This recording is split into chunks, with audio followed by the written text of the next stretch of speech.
Florida State looks to flip an Ohio State commitment, and don't be surprised if a few Gator commits end up in Florida State's class as well.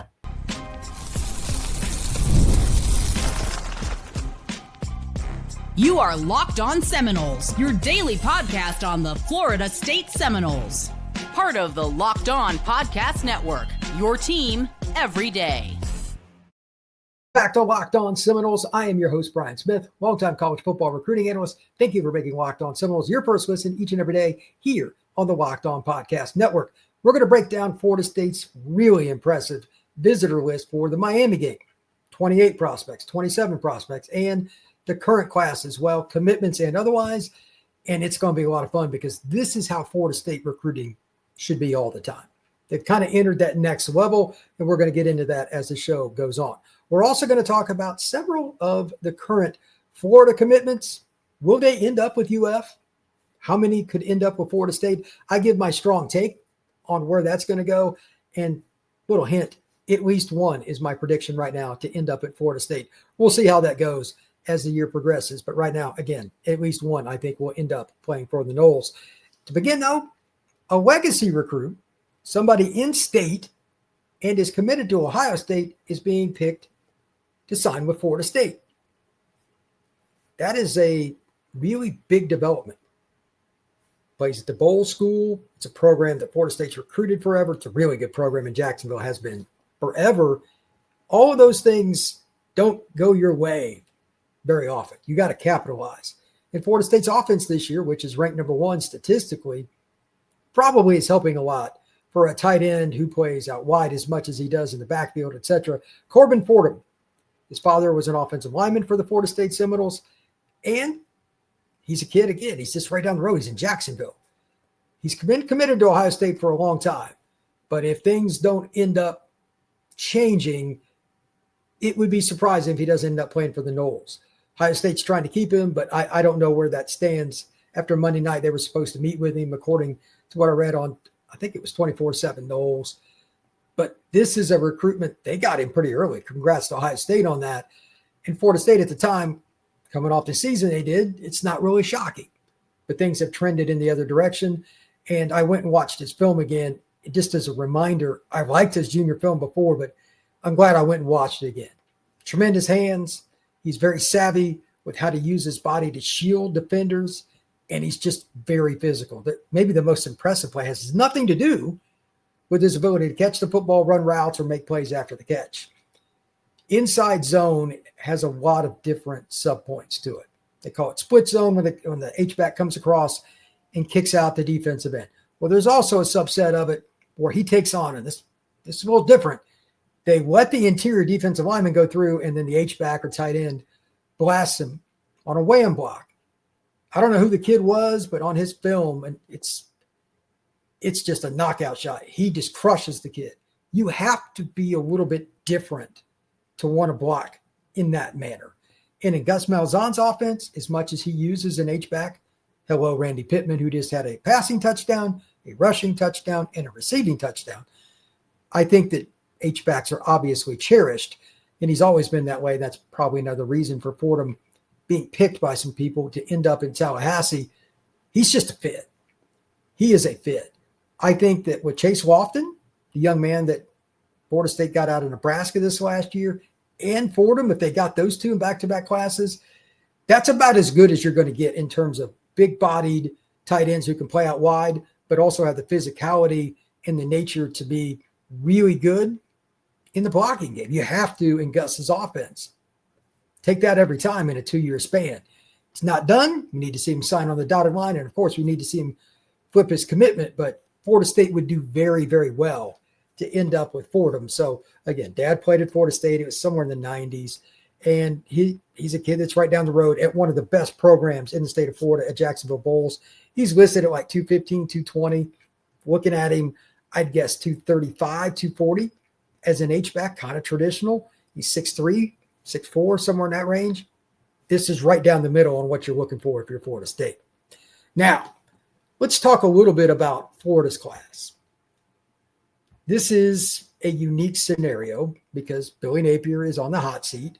And in my opinion, the only reason they haven't fired him yet is because they want players to hit that fifth game and not opt out. I am 100% steadfast with that. And as long as the transfer rule is immediate, this is a problem that colleges are going to have. They can't take the high road and do the right thing by players. It's bad on both ends. So I'm not picking on Florida, but at the same time, this is awkward. Everybody knows he's done. And I guarantee you Florida State's coaching staff's going to take advantage of it. I'm just going to give my own, this is what I'm showing here in the next few minutes, unless I say otherwise on something, is 100% my opinion. This is not from anybody else or anything. This is recruiting experience and just looking at the business. As I always say, follow the visits. That's very important.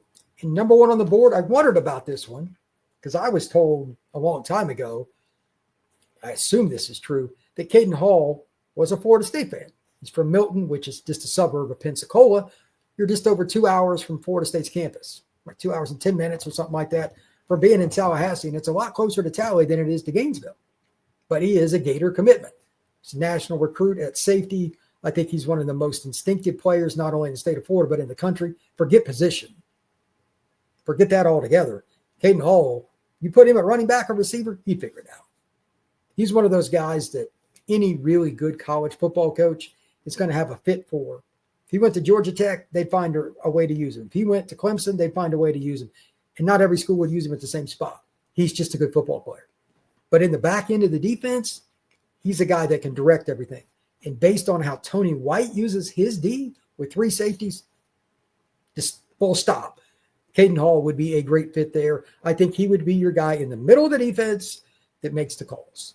Really smart kid, and he's a young man that has the opportunity to pretty much do whatever he wants. If you wanted to play him at the nickel spot, if you wanted to play him at corner in a cover 3 scheme or something, you could do that too. But I want him at free safety based on how Tony White's defense works and his natural skills. He's got some height. He's 6'2", 6'3".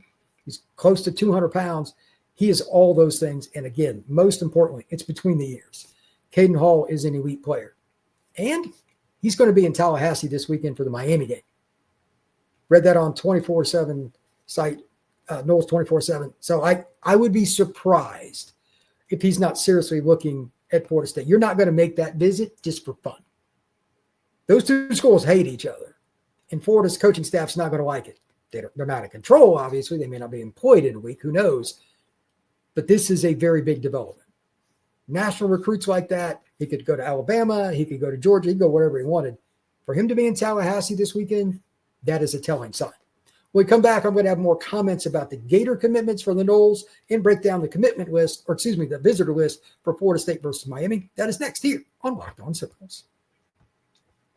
Today's show is brought to you by our friends over at Quo. One of the tools that help you make a huge difference for your business is Quo, formerly OpenPhone. It's the same great business phone system you've heard me talk about before, just with a new name. And here's why it matters. Every missed call is money left on the table. When every customer conversation counts, you need a phone system that keeps you connected 24/7. Quo is the #1 business phone system that streamlines customer communications. It works right through an app on your phone or computer, so no more carrying 2 phones or relying on a landline. And with its AI agent, you're going to get all the calls recorded, capture leads, and make sure you don't miss out on anything. See why over 90,000 businesses trust Quo, formerly OpenPhone.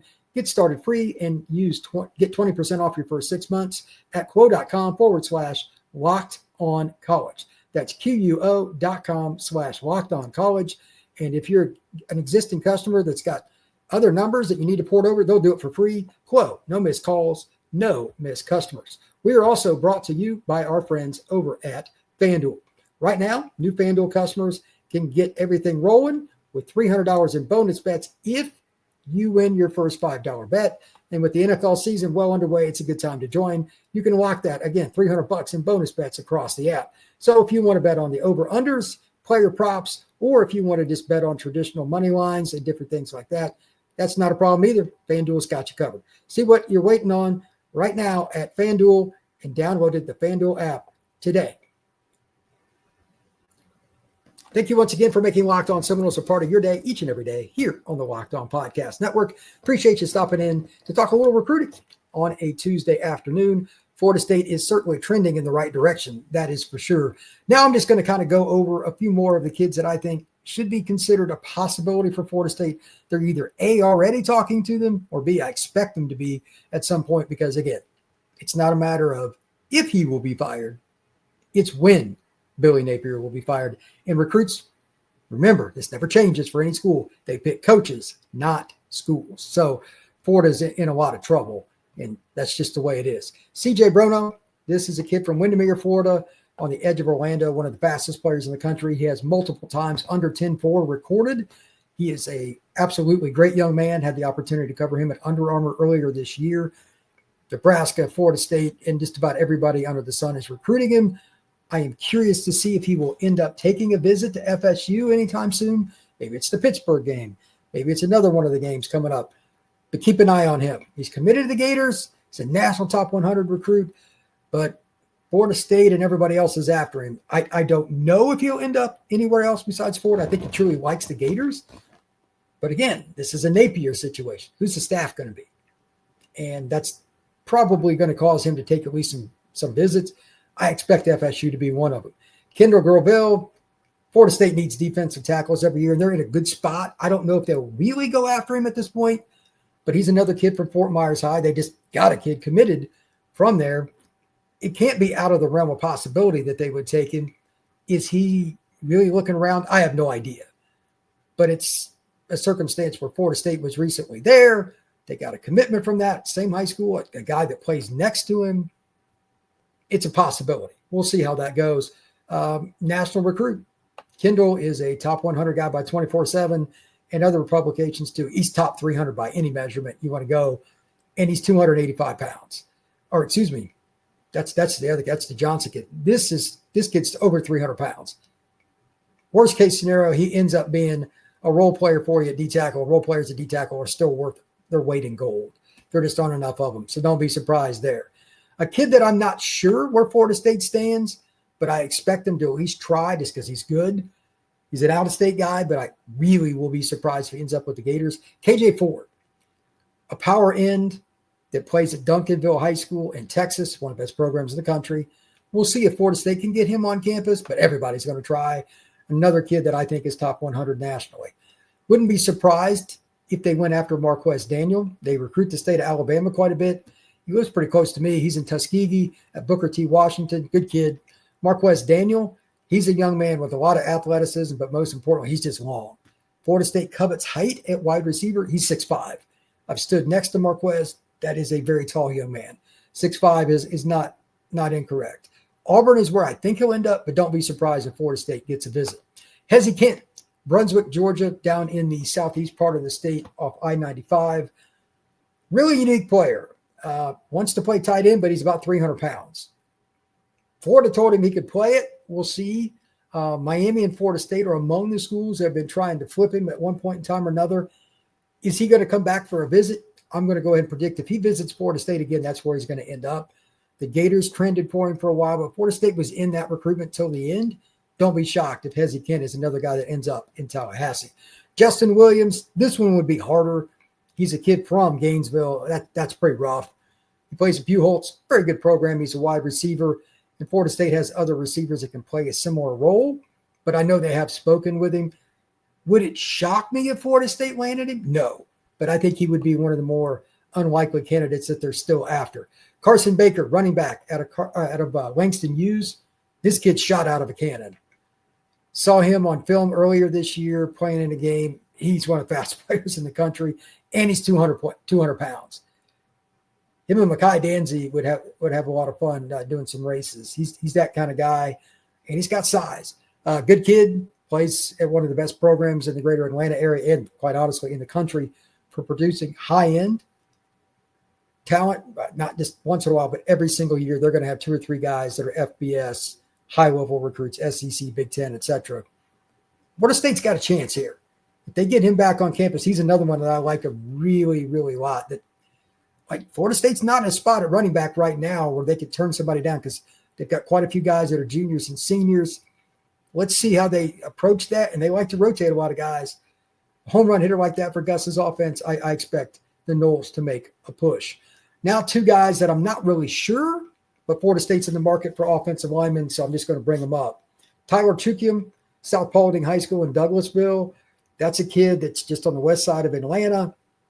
Really athletic. 6'5", 6'6", has the natural frame. This would be a major blow to Florida, no matter where he would go, Florida State or otherwise. And again, I don't know where Florida State stands, but they need tackles. This is a kid that's an automatic no-brainer to call. FSU recruits Atlanta hard. If they do not get him on campus, I would be very, very surprised. That's another one that's just no-brainer. It's not that far, and everybody and their brothers recruiting him. This is a convenient thing. But watch out for Georgia Tech, obviously right down the road, Auburn, and several other schools. He's going to have his options. Really good player. Chancellor Campbell, another kid from the state of Florida, but he's a tackle. He has the length you're looking for. He's 6'7", 6'8". He's a little raw. He's been committed to the Gators since June. Not saying Florida State's going to get him, but it would not surprise me if they at least got him on campus. Again, tackles are a premium. Florida State needs them in this class. Don't be surprised if he's at least a visitor. CJ Hester is somebody that Florida State is definitely involved with. I don't know where he's going to end up. Iowa's involved. There are other programs as well, in-state, out-of-state. We'll see.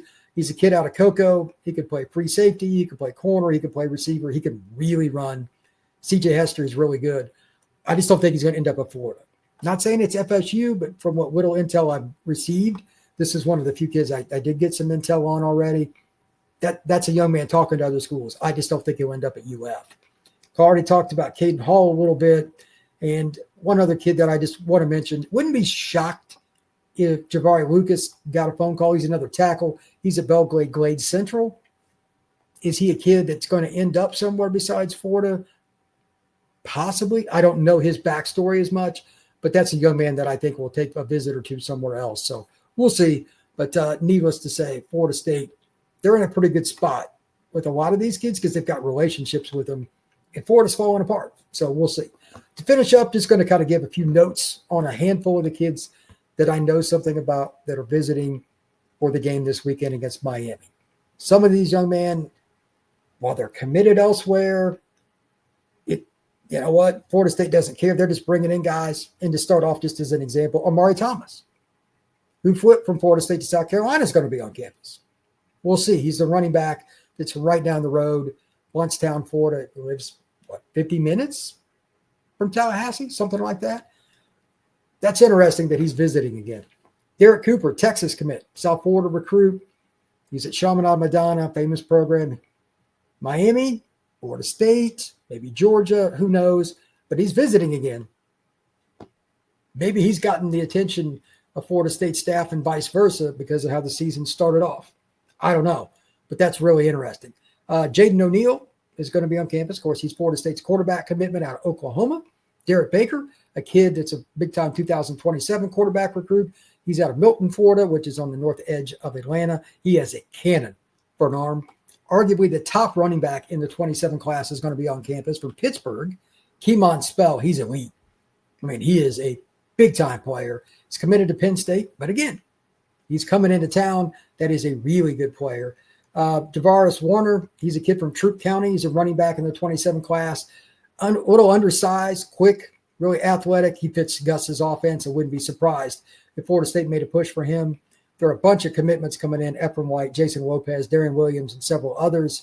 Let's see what else we got. Oh, this is one that you need to know this name. And if you don't take any other name that you haven't familiarized yourself with in the 28 class yet, it's Bryson Wright. I would take him right now. He's a kid that is physically ready. He's just bigger. He's 210-ish, give or take.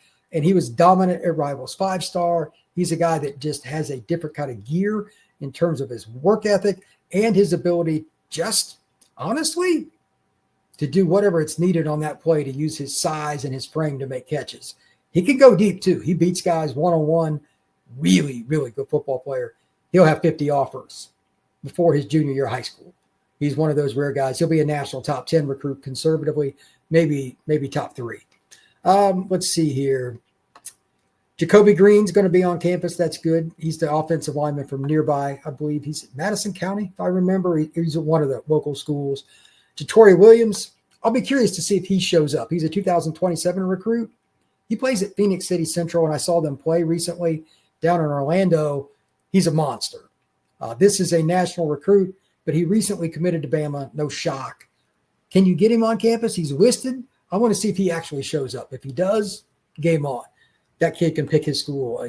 He is built incredibly well. That is a powerful young man. Whitley Cadeau, Tico Crittenden, a couple of Florida State D-line commits are going to be in town. King Thibodeau, one of the top 2027 defensive linemen in the country from the Dallas area, is going to be on campus. Asher Giotto, another kid from the Jacksonville area, class of 28, one of the best pass rushers in the country, is supposed to be on campus. Cameron Wilson, speaking of pass rushers, class of 26, he's a kid from the Miami Public League. He's committed to Syracuse. It's been a kid I've talked about several times that FSU needed to find a way to sign. He's going to be on campus. That's an interesting player. I'm curious to see what goes on there. Tristan Wiles, another kid that's a 26 recruit. He's another edge coming into campus. Jaden Bryant, Rashard Streets, a couple of kids who are coming on campus, another D-end. They've got a bunch. They're trying to get at least one. I think they want two. And like Isaiah Williams is the pass rusher they got in this class, but they need minimum two. And Isaiah could play linebacker. I don't know. We'll see what he ends up doing, but I think he'll end up playing edge at the end of the day for Florida State. That'll take care of itself. Really good kid out of the Orlando area. Caden Henderson, maybe the top linebacker in the 2027 class from Jesuit High School in Tampa. He's a thumper, and he can really run. This is an old school undersized linebacker, but has a lot of power. I would play him at will. He's an animal. I love his game. Amari Irvin, a linebacker that is playing at IMG Academy. He's a little undersized, not the tallest guy, but he's very instinctive and just finds his way to the football. He's really good. Jay Timmons, committed to Florida State, class of 2026 out of the Pittsburgh area. His dad, Lawrence Timmons. That player was awesome as a hitter and just an inside linebacker, played for the Steelers a long time. That's why they're in Pittsburgh. Jay Timmons is a corner, and he can run. He's a national recruit. Florida State got on him pretty early. Good job by the Noles. Joshua Dobson, maybe the best corner in the class of 2027. He's from South Carolina. He's coming down. I've had a chance to see him play live. He's a dude. They got Xavier Hassan. He's a young man from the Raleigh area. I think he's at Cardinal Gibbons there in Raleigh, North Carolina. Everybody's after him. North Carolina schools, Tennessee, Notre Dame, you name it. He's going to be on Florida State's campus. Sanayan Black is another corner that's really good. He's going to be on campus. 2027 safety Tashawn Poole. He's a kid from the Macon area. He might be the top safety in the South. I'd like to see him live to really verify, but I love his film. And then Mekhi Williams, a safety committed to Noles, is another kid. Those are just some of them. The list is evolving. It's not done. But the weekend is going to be very important for Florida State, and I'm going to finish on that note. It's not just whether you win or lose the game. How do kids view a football game when they take unofficial visits? The environment, how they're treated, how their entire crew is treated, whether it's their high school coach, their mom, their sister, whatever it is that come to campus. So far this year, Florida State has done a tremendous job of bringing in players and making them happy. Two reasons I say that. Number one is intel, and number two, a lot of these kids are repeat visitors. You're not going to come back unless you enjoyed it. Like Caden Hall doesn't have to come back to Florida State. He's seen Florida State numerous times. He's back again. They're doing something right. Congrats to Florida State's coaching staff for doing that. Congrats to the back office staff, everybody that works as an intern or anything else. Every person is a part of it. Gus, obviously Norvell, Tony White, all that, Herb Hand. That's the front lines, but don't forget about the people in the back office to make that happen too. It is really hard to get all these kids to come and organize all of it. But if you don't do it, you're not going to win games in the future. This weekend is massive for Florida State football, not just on the field, but off of it. This visitor list is impressive, and I expect them to capitalize. So we'll see what happens with that very soon. Thank you once again for making Locked On Seminoles a part of your day. Like and subscribe. We will see you again in the morning here on Locked On Seminoles.